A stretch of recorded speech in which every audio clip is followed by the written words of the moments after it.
think we're going to get started.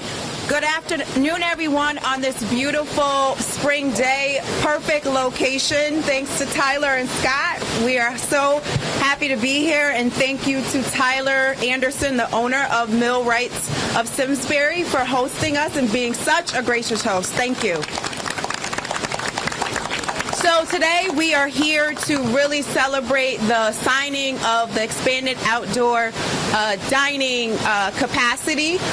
As you all know, the pandemic in 2020 was a tumultuous year for our restaurants, but we tried to be innovative and creative, enable fast tracking and structural zoning, local zoning rules and regulations to allow for more capacity outdoors where we had to move from indoors. And through those opportunities, the innovation and creativity is just abound. And we are here at one of those prime locations that really shines through. And with now that we're going into recovery, we're really about how do we keep those and expand that for a period of time as restaurants recover, because we know that we need to focus on quality of place, and these types of opportunities really attract people and community and bring us together in ways that we could never imagine. And we hope to have these permanent after 2022, but this is a really great start, and I think we're all pleased, and we want to celebrate that today. We're going to have a few speakers. First and foremost, we're going to have Scott Doach, the Executive Director of the Connecticut Restaurants Association, join us. Thank you.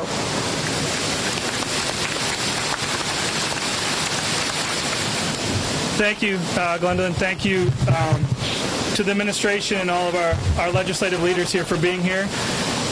Today is a really good day. I said to Tyler and AJ, when we picked this with Rob Blanchard last week, what the weather was going to be like. So to have 71 degrees outside, I think the stars everything's shining, the sun's shining on us today of what we've accomplished. The governor and I just talked about having unanimous agreement to get this done and what this means for so many restaurants. I think a lot of people ask me a lot of questions about this last year and how difficult this last year has been. But there's always silver lining in everything that we do. And we owe a lot to Governor Lamont for back on May 13th of 2020 for passing the executive order to allow expanded outdoor dining. That's saved. I know we've lost permanently over 600 restaurants in our state, but we know that that's saved hundreds of restaurants. And Tyler and Millwrights here is a perfect example of working with their towns to allow them to do a creative outdoor experience. And this is what this is. I mean, prior to, if anybody being up here, I'm from Simsbury, so it's excited to be here today. But knowing Tyler's background, so you guys know, a 7-time James Beard nominated chef, one of the best in our state, hands down, but his creativity and adaptability to make this work. And never before, that we're standing actually in a park space where I'm standing right now. The bridge had never allowed seating before. The town of Simsbury, their effort to allow him to expand outside when we didn't have indoor dining at the time. And then he had picnic tables. He had obviously seats on the bridge. The fall came. We knew New England was coming of the winter weather. And he came up with this greenhouse idea that we were able to get approved and passed. And now it's a destination where people want to come. And more restaurants are doing that, and that's what this bill does. This bill isn't just about normal patios. This is allowing every restaurant a chance to work with their town and go outside, where, we live in New England with incredible summer, springs, and falls, to be able to go outside on streets, on grassy areas and sidewalks, and allow them to recover. That's the biggest piece about today. It's about recovery. We're on that path. This is going to play a huge role, and we hope other ways to allow some of those restaurants that have closed to maybe have a chance to reopen, and all the restaurants right now that are carrying so much debt, this is a big part of that. This is a big part of them getting back on their feet. So I'm so appreciative that we're here. Governor and all the legislative leaders that are behind me here of their efforts. Gwendolyn and David Lehman, Commissioner Lehman, for all their efforts to make this a reality. And without further ado, I'm going to turn it over to one of our former CRA board members, kind of the star here in Tyler Anderson, and what Tyler's meant for our industry, but also for Tanda Hospitality and his staff. There's no one better, and so I will turn it over now to Tyler.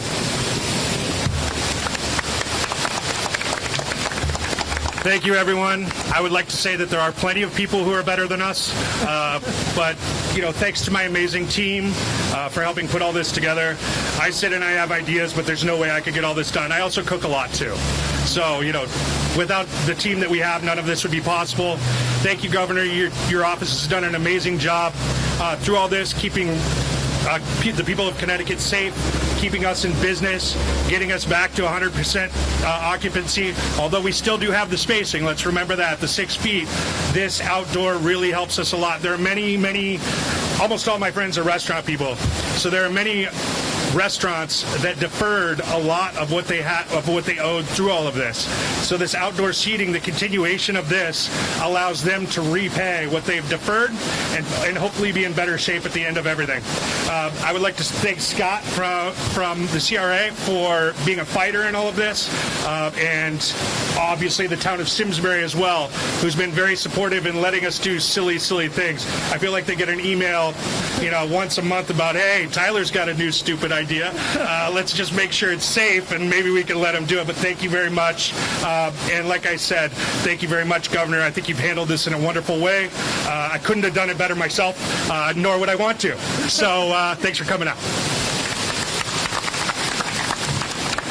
Thank you both, Scott and Tyler. And I just want to reiterate our partnership, the state and the Department of Economic and Community Development's partnership with the CRA, because without that effective communication, I know we were on each other's speed dials, that really informed the EOs, that enabled the industry to continue to operate and be creative, not the silly, crazy, outside-the-box ideas.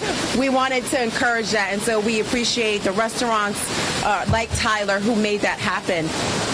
Next, we'll have a series of representatives and senators speak. First and foremost, we'll have Senator Tony Hong, who's a ranking member of the Planning and Development Committee at the legislature. That really was the driving force to making this expanding outdoor dining legislation pass.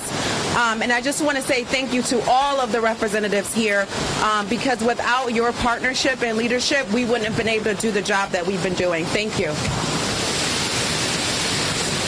Thank you, Deputy Commissioner Thames. I want to thank Scott for your great work with the Restaurant Association, as well as Governor Lamont and Commissioner of DECD, Lamont. It was truly a collaborative, bipartisan effort that followed the executive order of the governor in his wisdom and insight to protecting our restaurant businesses. They are truly our Main Street mainstay through his executive order. And what it showed was a collaborative and bipartisan effort. I want to recognize Senator Cassano, who could not join us today, and Ranking House Member Joe Zullo, who is not here. It was an effort in which all parties worked together. And I also want to recognize our municipal leaders, because one of the biggest considerations, and it gave great credit to the collaborative effort, was for this to truly work, we needed the complete buy-in and local input of our town leaders, not just this law, but during the whole period beforehand, in which our towns and its leadership and zoning work and collaborated and offer their input to ensure that you can make this work, but at the same time, public safety and consideration were added. But I think the most important thing was this was about helping businesses that are the mainstay of our community, that have struggled so much because of the COVID public safety issues. And I want to take a moment to thank Governor Lamont again for his tremendous leadership during this COVID pandemic. His leadership and his entire team has been recognized not only in our state, but throughout the country. So for us to be here today reflects the ingenuity of Tyler. These pods look awesome. But it also reflects the ingenuity that government and collaboration with industry and our community can make things work. So I'm so grateful to be here, but I wanted to acknowledge the true partnership and collaboration of all parties involved. And you know what? We got to talk pretty loud with that backdrop of water. Thank you, Governor, again. Thank you, Senator Hong. The next, we'll have Representative Eleni Kavros-McGraw.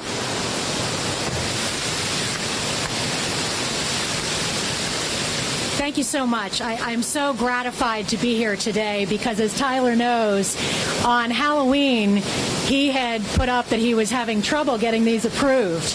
And I said, let me see what I can do. Let me see who I can reach out to. And by Monday, as I was reminded, it was like overnight that we, thank goodness to the governor's office and his team and the municipal leaders, this was able to turn around so fast. I've had the pleasure of dining in these greenhouses. I'd remind you that Mother's Day is around the corner. So if it's not this greenhouse, I hope it's a greenhouse somewhere in your part of the state. And it's just an extraordinary thing. I worked in restaurants for many years. I know how small the margins are. I know what this means, not just to the owners and the managing partners of these restaurants, but to all the employees. And I just want to give another shout out to Tyler, because not only was he innovative with these ideas, but he has long been a partner in food insecurity. And it's an issue that I know matters to a lot of us.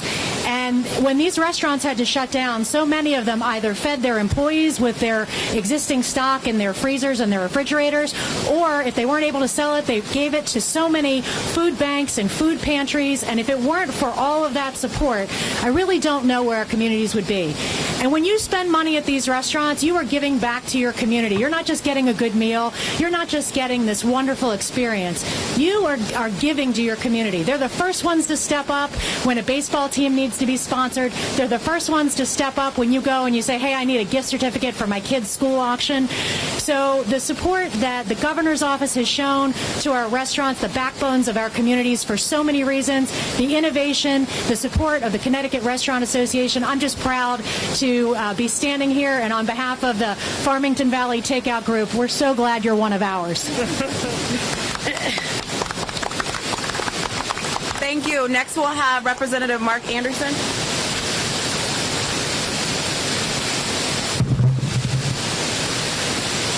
Thank you. I'm very proud to be part of this. As a freshman legislator, to be proud of a bipartisan effort to help our businesses, and I couldn't say no to the invitation to speak here, because a little over 7 years ago I was engaged there. So I'm glad to see this restaurant still thriving, and I'm still married, so it's worked out really well, but really happy to be here today. Thank you. We are happy you're still married too, Representative. Next, we have Representative Brian Smith.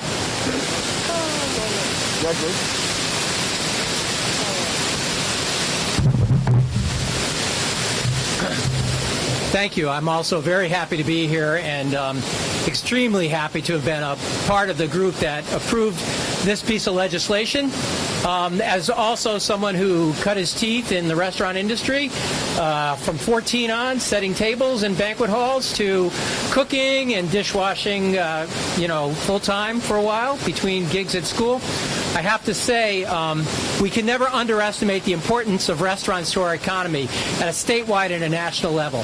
The number of jobs that are provided by this industry, entry-level, good-paying jobs that allow people to find their career path, get their feet under them economically, support their families, is something that we all have to do everything we can to keep going. It's very important to the future of our country as well as our state, and I'm so happy that we're able to find ways to keep our restaurant industry in Connecticut alive and strong and ready to prosper as we move out of this pandemic and onto a new growth path. So thank you for the opportunity to be here, and thank you, Governor, for being here to sign the legislation. Thank you. Thank you. Next, we'll have Representative Tammy Zawatowski. Great. Good. Zawistowski, not always the easiest name. This is a good day for our small, privately owned restaurants and also for our small businesses. These are people that were hit the hardest during the pandemic. We did have companies, some of our larger restaurant chains, corporately owned. They did okay, but it's the folks like Tyler that had to really scramble to be able to get and spent a lot of their own money, not corporate money, to be able to work with the town and with the state to be able to find really good workarounds for some of the problems that they came across. I had a conversation with Tyler before the governor got here, and he mentioned that this restaurant, a lot of people that come here now are from the Boston area and from the New York area. This is what we need. I'm vice chair of the Arts, Culture, and Tourism Caucus, and we are looking for businesses like that. They can draw from outside, and Tyler's done an incredibly good job doing that between his food awards and also just the reputation of the place. It would be great to see a lot of this spread to other restaurants and other small businesses in the state. I think this is a really good first step to be able to have to be a welcoming experience for people. And I'm very proud to be part of the bipartisan effort that actually made this happen. Thanks to the governor for actually starting out the idea as an executive order. And this is a good day for small business. Thank you. Thank you. And our last speaker representing the legislature is Representative Christine McCarthy-Vahey from downstate in Fairfield County, but she is the co-chair of the Committee on Planning and Development and really pushed us forward with a unanimous vote out of the legislature. And while we're here today, thank you. Thank you, Gwendolyn, and thank you, Governor, and to the Restaurant Association. This absolutely has been a collaborative effort. And I will say this, turning an executive order into legislation is not as easy as everyone might think. And I give tremendous credit to Governor Lamont and your team. Doug DeLena especially deserves a shout out for helping to make this executive order into something that we can continue to count on. And I give tremendous credit to Tyler, Scott, to everyone who is part of the Restaurant Association. It really was a collaborative team effort and a way to allow our businesses to streamline the process through local zoning. And it really does make a difference. We've been talking a lot about zoning, and we certainly will be in the session to come. This is an example of why and how it's important to make efforts that are easy and simple for our businesses so that they can thrive.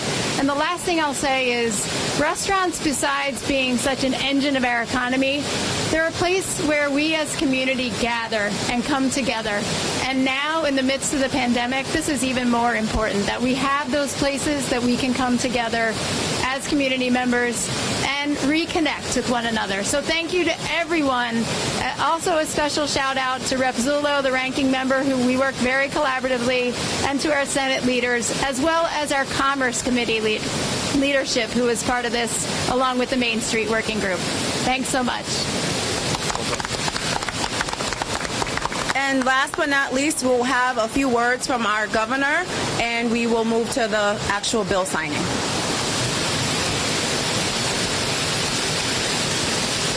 All right, well, this is fun. Let me just do something I'm never supposed to do.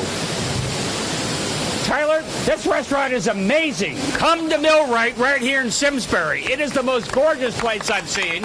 I don't know who Chef Beard is, but he sounds like he's a pretty good role model. And Andy and I are coming here really soon. This is amazing. And I just love a little bit of the history. Coming in with Tyler, you know, was telling me his granddad was on the Orient Express. So these were modeled after the Orient Express, where you can get murdered, but you also can really have really nice meals on the Orient Express. And this creativity here, as Scott mentioned, this was a park. And this is how you bring your parks back to life, your restaurants back to life, and your towns back to life with this type of creativity. And Tony and Kristen were talking about collaboration. I just want to say something about collaborating with Scott Dolch and the Restaurant Association. I mean, it was pretty tough, you know, 11, 12 months ago, and they were in the governor's residence every other night. They'd be driving around in one direction going, open it up, and driving around the other direction saying, lock it down, lock it down. And as I was standing there with Scott, and it was really Scott and David Lehman, they became brothers by another mother, I think. They were pretty close. There was more in common than you may think in this sense. We wanted the restaurants to open. We wanted the restaurants to open safely. And if you didn't give the customers confidence that they are opening safely, you're not going to get customers into your restaurant. So while there was some urgency to get things going faster or some sense that maybe we're going too fast, it was in some degree determined by people who wanted to get back to a new normal, and they wanted to do it safely. And I think that's how we did it with restaurants and a variety of other places. Other parts of the country, they were having battles back and forth. We did it through collaboration, and I just want to say my special thanks to the legislature on this. Those executive orders were tough. We didn't always know how they were going to work out. They always weren't that popular at the beginning. And let's go through and see what we've learned from this damn COVID crisis and see how we can make some of these things permanent and see what big a difference we can make. And I like that word bipartisan. When we can work together, we can do amazing things as a state. Thanks, everybody. You ready to go? Yep. All right. You gotta get in the photo. Yep, you gotta come. Yes, up front. Go up front. Go up front. You go. Stop. Go ahead. Well, I don't know. Hey, go in front of me. Go.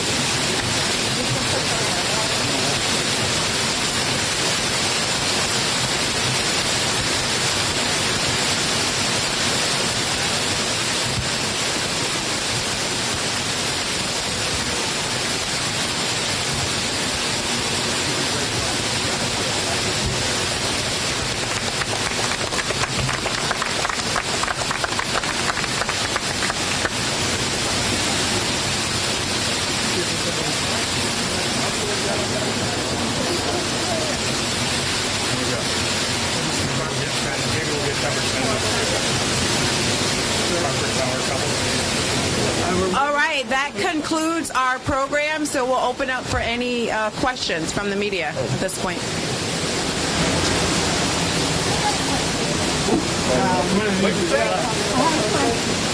One of the things that Florida has been able to do, and many states, warmer states, they've been able to stay open outdoors, and Connecticut has really been shut down. But we're not out of the woods yet. So how do you think this will help? I mean, concerned that maybe 6-8 months down the road we may be back looking at other alternatives or ideas. As far as in advance, they can do everything outdoors. We got to be more creative. Is that all right? Well, Susan, I heard more of your question. Yeah, they've been able to have outdoor dining this entire time. We live in New England. We've had the winter that we faced. Luckily, Tyler's been able to put in greenhouses and heat, but not everyone's been that fortunate. But I think, also to the 100% capacity, there's still spacing restrictions inside. And it's not only whether or not you can do it, it's also the confidence of the consumers. And you don't want to jam anything back anyway. And that's why going outside gets you those seats back. And that's why it's so vital to have this piece of legislation, because let's say you have a 100-seat restaurant. Maybe you can only do 65 or 70 spaced-wise, even with plexi, to get those other 30, 35 back. If you didn't have a patio, you can do that again. You can do that through next March. So that's why this piece of legislation is about getting everybody back, almost a chance for a whole. And it's also the confidence of consumers when they go and say, hey, I don't feel, I don't know if they're ready yet to go anything back to pure normal with spacing. So outside is so important. I don't know if that... I'll say one other thing. You can sit outside in 90 degrees in some place along a golf course in Florida. You can be here at Millwright. I'll take this any day of the week. Yeah.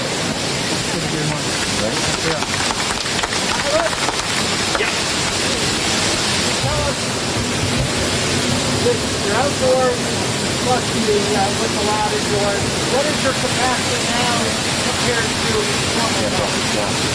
So our capacity indoors, we have a big restaurant. Our capacity is 280 indoors. Part of that is a bar that's snug, a tavern that's snug, and spacing is tough down there. Part of it is a private dining room. So private dining has not been what it could be. So between everything, we're probably at about 150 right now, which helps us quite a bit. But when they figure occupancy, they're figuring space in that. So with our tables 6 feet apart, there still is an issue with that. So to Scott's point, the outdoor helps supplement that, unless you want, we didn't want to put plexiglass everywhere, and there's only so much that you could do. But this outdoor really helps us get back to closer to what our occupancy is. We have 54 seats out here. Now, as you can see, they're greenhouses, so we can't get a 4 and put 2 2s together and be creative with that. So we just make sure that they're sold on a nightly basis. So we're able to do, and we only seat these one time a night. So there's a little bit of a premium involved in that, but it gets us about an extra 40 covers a day, which can equate to, it gets us through. Yeah. And thankfully, they've been full almost every day, which is very nice. You would like to do permanently. Didn't you learn during the pandemic about your operations that you would like to continue? Well, I forgot to thank my great business partner, Chris Nelson, who is next door, who has a wonderful construction company, Nelson Construction, who has been very supportive in all this. So through all this, I think a lot of restaurateurs are seeing opportunities to do things they otherwise wouldn't. It gave us a quick chance to not have to go through all the processes we would before, to be able to see what works and what doesn't. There are definitely 2 to 3 things that we're doing now or that we're going to do next summer that we think will work permanently. This probably not so much. You buy these or rent? Oh, we bought them. Yeah. No, we bought them. And they're for sale, too. We're going to put picnic benches out. So if any other restaurateur is looking for a system, we have your system. What does it cost? I mean, it was considerable. It wasn't a small investment, but they've more than paid for themselves. So each unit was around $5,000, and we have, how many do we have? We have 7 units. So all in all, and plus we have a full ventilation system over there. So we wanted to blow. The issue at first with the greenhouses not being able to be in Connecticut, I totally got it. You don't want a bunch of people sitting in a bubble, drinking, and who didn't know each other with no air circulating. But we have a full ventilation system and a heating system that sucks in clean air and blows clean air into them. And the air changes faster than an ICU room. So it's pretty safe. Every 3 minutes, there's a full air refresh. So there was a little investment here. Thanks again, Chris Nelson, for being a great partner. Governor, any new guidance from CDC on the J&J? Any indication as to when the pause will end? The question is about the J&J pause. No, I don't know how long they're going to take a look at this 1 in a million occurrence and when they get back to J&J. We got additional vaccines from Moderna and Pfizer, and I just hope it doesn't mean there's a pause in people knowing how important it is to get vaccinated. That's what I really worry about. I would have handled it differently, and I let them know that.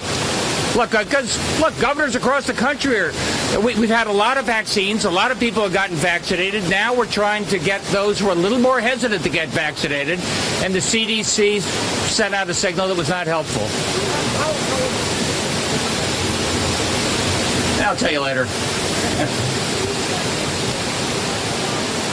Caused by the Johnson. Now I feel like an old man. I can't hear you. The blood clots that are caused by the Johnson & Johnson are similar to AstraZeneca. So I guess the bottom line is, do you think that this will hurt Johnson & Johnson's reputation, that people just won't want to get that vaccine?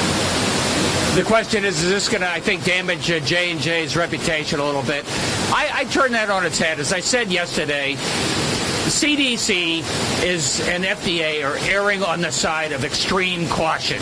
1 in a million is like getting hit by lightning. So this should give you confidence that they're not rushing any vaccines out there, and whatever is out there is very safe. And I think Mrs. Paziokas has her eye on one of these, and Mother's Day is coming up, Mark. You were asking some pretty probing questions.